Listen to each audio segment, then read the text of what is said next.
Hello everyone and welcome back to Dragon Age 2. We are back here in Lowtown, in this horrible place. And yeah, I'm not sure what much we're going to find down here, but I guarantee it's not going to be good. Darktown was once a mine controlled by the Savinter Emporium. Once exhausted, the mine shafts were extended under the city to dispose of sewage from Kirkwall's overcrowded population of slaves. Unsurprisingly, the tunnels became a refuge for those fleeing captivity. A similar trend continues today. The Undercity, as some call it, is home to the diseased, the insane, to criminals, and even the dead. Unwanted corpses are often discarded here by murderers and lazy undertakers. Darktown slums makes Lowtown look pleasant in comparison. The foul miasma known as choke damp clogs and swells in every corner of the Darktown, creating a poisonous mist. Its sewers are a dangerous place. The walls are damp, slick, and coated with phosphorescent lichen. The sewer is a maze, and one foolish enough to enter is not likely to be heard from again. Kirkwall is really a horrific place, isn't it? Like, it's actually terrible. Like, I don't think many people would choose to live here by choice. Just judging by what I've seen so far, anyway. I mean, I could be completely wrong, but it's not good from what I've seen. It's not good in the slightest, in fact. Right. Healers can't do a thing. Not even that mage.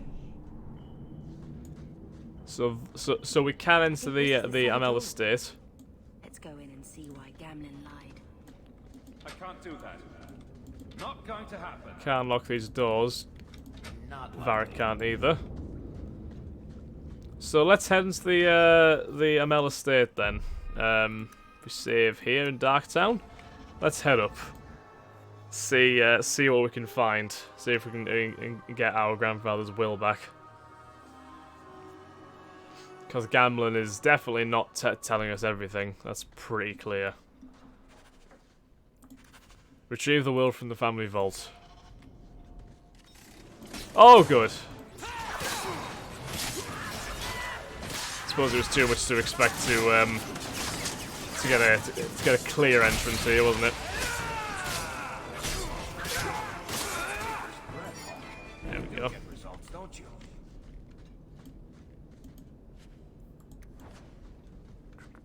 Let's keep an eye out for a lot more pickups, etc. in here, because I imagine there'll be quite a few of them. Longbow, no good for us. Plate armor. Doubt that's any good. No. Compared to the Blood Dragon armor, it is certainly not. Okay. So we'll head up here. Assassins lurk on the edges of fights, striking from the shadows before slipping away again. Beware as they often prey on those with the least formidable armor like mages and rogues. What do you mean like this, assassin?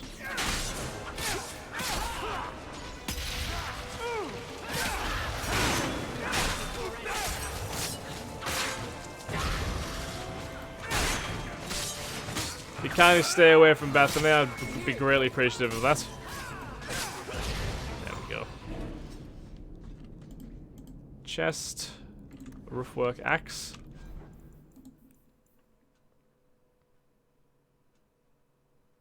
It's quite a nice axe, to be fair, but... Huh. Yeah, sure.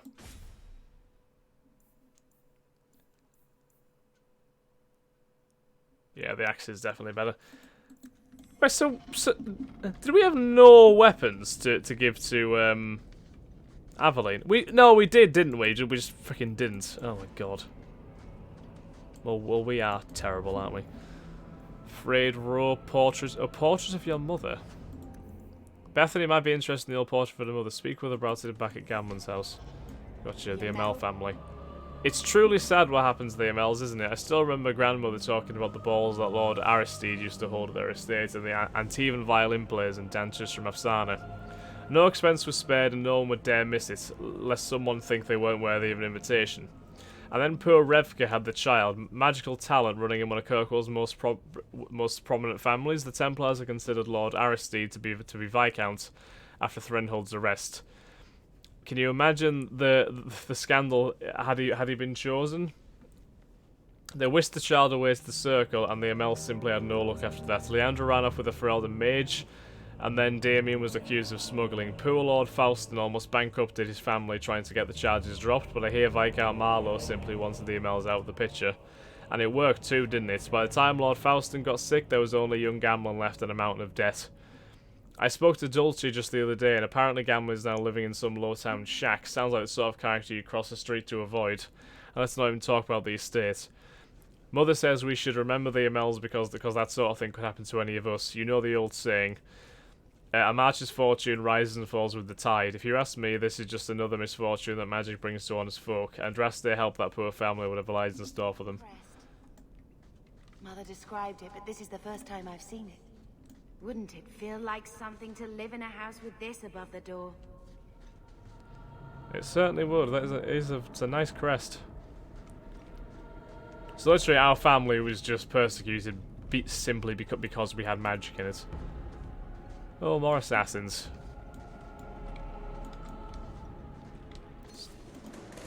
Oops. Only rogues can detect and disarm traps. While controlling a rogue, right click on the detected trap to disarm it. Lock and trap to reverse. Okay. We're aware of the rough guidelines of that, really.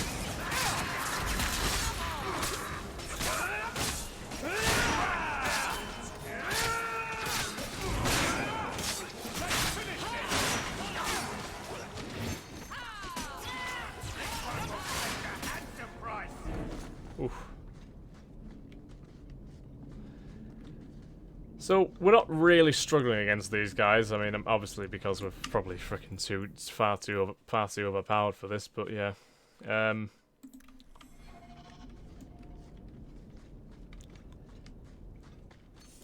Oh god. Shit! They were freaking waiting in the sidelines to attack us.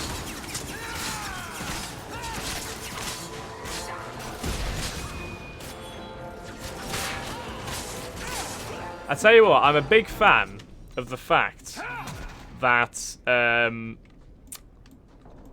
party members actually use the skills that they're given, like by default, and they don't have to actually have to be assigned them in tactics and stuff properly. It's very, very good. I like it.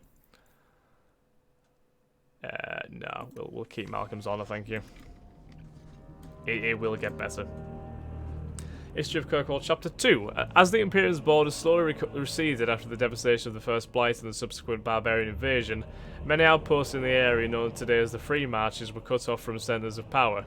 Numerous warlords tried consolidating the region into a single kingdom, but resistance prevailed. Emirius held out for almost a century until it fell to a slave revolt in 25 Ancient. It was not the first such revolt Emirius suffered, but it was the last. It started when an Alamari slave named Radun began earning popularity and power by pushing for better conditions. Radun's growing influence prevented the Magisters from touching him, but eventually they had him poisoned. Furious, a group of Radun's supporters stormed the gallows and were massacred, and so began a bloody year-long rebellion. The city burned, and wealthy Hightown was sacked. The Magisters hung before cheering crowds. Emirius assumed the new name of Kirkwall. Kirk meaning black after its jetstone cliffs. So it's basically just Blackwall. Well, the new city plunged into anarchy for over a decade and its defences fell into ruin. Kirkwall has been conquered many times since the city's own independence, suffering since the freeing of its slaves. So Kirkwall has been through some trying times, to say the least.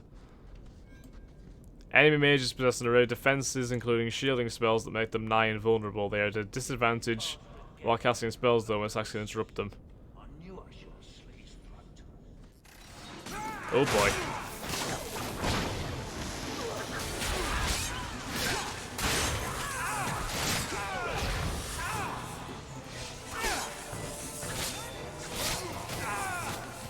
Should we get out the poison, to be honest, guys?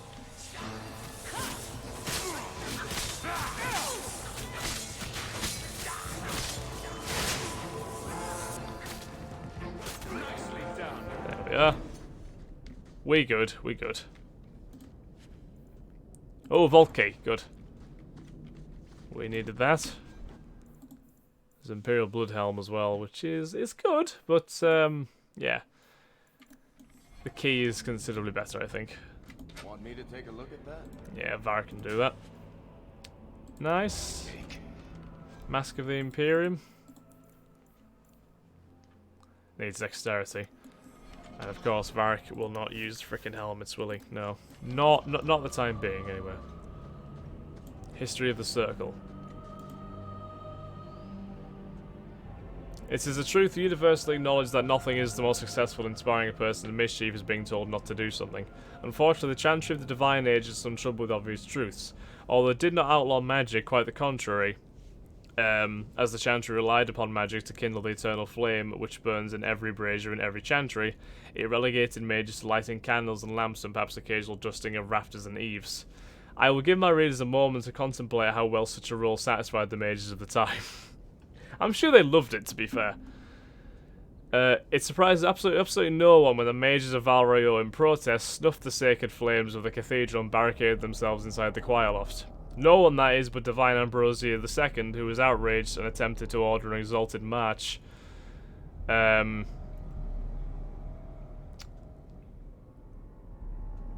her own cathedral. Even her most devout Templars discouraged that idea. For 21 days, the fires remained unlit while negotiations were conducted. Legend tells us by shouting back and forth from the loft. The mages went cheerily into exile in a remote fortress outside of the capital, where they would be kept under the watchful eye of the Templars and the council of their own Elder Magi. Outside of normal society and outside of the Chantry, the mages would form their own close society, the Circle, separated for the first time in human history. Oh, so all of that is how the Circle of Magi started. That is it's very different. Hey, the vault door. That's the vault. Everything we want to know about our family is inside. Here we go. Chest. And this must be the will, right? Grandfather Amel's will and testament and some sigils. Oh, it's companion armor. Nice. This is it. Grandfather's will. Mother needs to see this as soon as possible. Not yet. I still want to look around. All right, but hurry. She unlocked a friend in need. Looks like that might be upgrading armor. So she look at that. So you can upgrade the armor that your companions are already wearing. That's good. And this is the leaving to Hightown. Good stuff. Okay, so we did quite well with that. That felt like a little tutorial thing. As in, we had the different things. You had like the assassins, then you had the mages. I think that was like a just a preview of what all of them are actually capable of. So there is a quest we can do down here as well. I think that was another one of those items which we picked up just looking around the place. So we'll go into Blooming Rose and turn that in.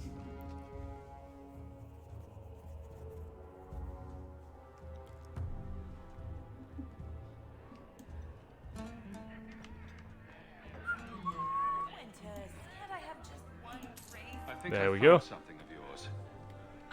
I had never thought to see this again. Thank you. You're welcome. Glad to be of service. I shall leave now. So I think we should probably go back to our homestead and show that to our mother. Yeah. Yeah, Gammons House. That's what we need to do. We got the Chantry at some point as well. Yeah, we'll do. We'll go to Gammons House. It's nice that we can actually access it directly. Saying, blood's blood and all, but you are taking advantage of my hospitality. What? It's only fair if you make something of a monthly contract. Oh, you are a scumbag. You sold my children into servitude. Now you're asking me to pay rent? Maybe just put something towards food. We found the will. There we go. Oh. He's... Forgave you, Mother. Grandfather left you everything. Here, read it. I should Maybe... To my daughter Leandra, and all children born of her. The estate in Hightown and all associated revenues. The estate is ours, yeah. We have a home, Mother. A real home. They forgave me. Mother forgave me. But, Gamlen, how could you? You're the one who ran away, Leandra. What happened to love is so much more important than money. It is! You didn't even come home for the funeral. The twins were a week old. We all have our burdens. Mine was looking after a life you abandoned. How long was I supposed to wait?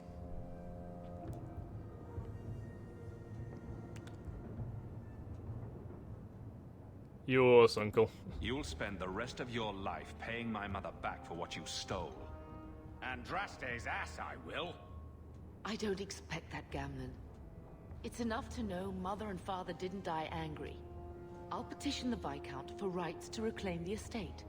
Make her willing, you'll have your house back within weeks. You don't have the coin or standing to even get an audience with the Viscount. You've got to be someone in this city to live in that house again. Then I had better get started. Well done, Leandra. I hate him. He's a prick. Just seriously big time prick. The will was found. Gamlen gambled away the riches that were left to him. Well, we knew that. So, what? Are you here to gloat? Gamlen's the idiot again. Gamlen's the fool who can't hold his money when it's given in a bloody silver basket. No, but when you put it like that, yeah. You know, when Leandra left, but no one was ever going to live up to her. What was she like? As a girl? We're only a year apart. But that was time enough for Leandra to get our parents wrapped firmly around her little finger. They showed her off at every opportunity. The beauty, the scholar, the light of their lives. As far as they were concerned, they should have stopped there. That's a bit sad, actually. I've seen the nobles in this town. Your parents must have had a fortune. Where did it all go? Well, it's not like I stood at the side of the wharf and hurled it over.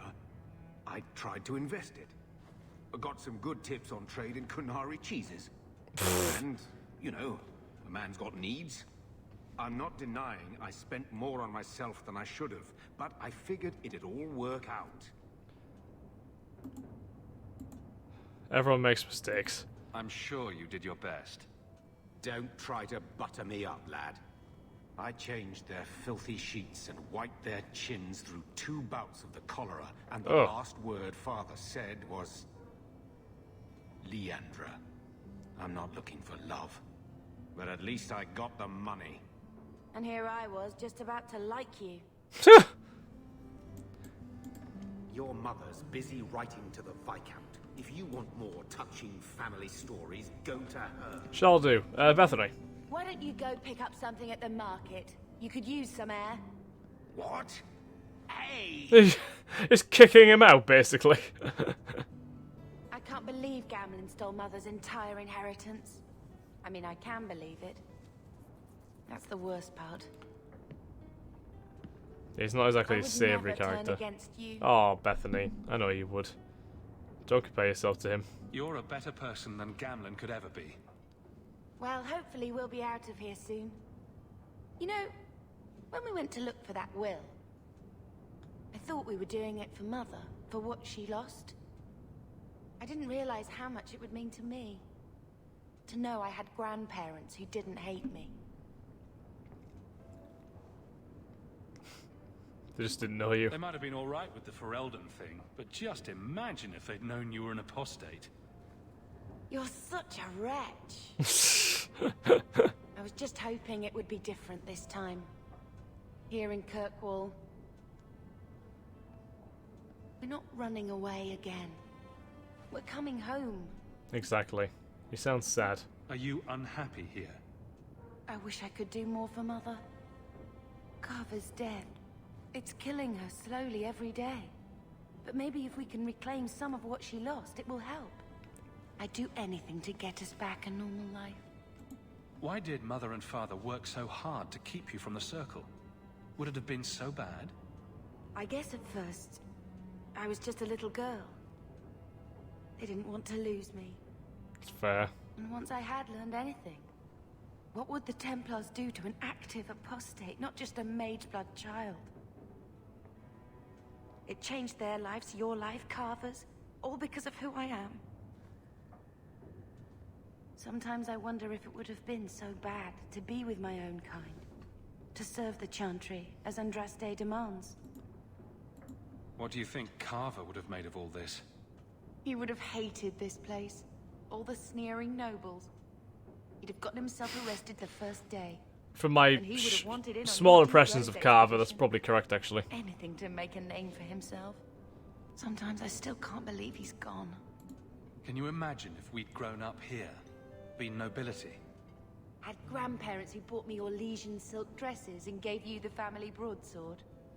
Father was a good man, but Mother gave up so much for him. Of course, if she hadn't worked up the nerve to elope, she probably wouldn't have been able to resist the Templars either. If we'd been born here, you'd been nothing more to me than a name the Circle kept in my file. Oh.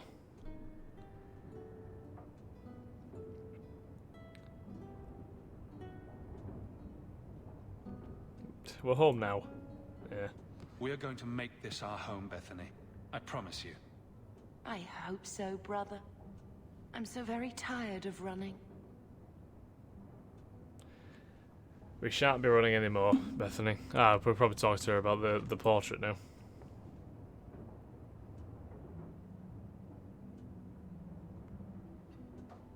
I found this when we were at the estate. I thought you should have it. Is it? I think this is Mother's betrothal portrait from when she was supposed to marry the Comte. Look! You can see the ring. You seem excited. You like it? I love it. My whole life, Mother's always been so sad and worried. All because of my cursed magic. I always wished there was some way to take that burden off her. It's nice to have a reminder of a time when she still knew how to smile. Oh. Oh well, you're welcome, Bethany. Anytime. Portrait of the past. Bethany was very grateful for this gift. Oh well, she's full-on friend now. That's not exactly surprising. She's my beloved sister after all. Okay, so we shall end this episode here, guys. Thank you very much for watching. I do hope you've enjoyed. If you haven't, please like, comment, subscribe, and share. And I'll catch you in the next episode of Dragon Age 2. Thanks again, guys. Have a nice day. Bye-bye.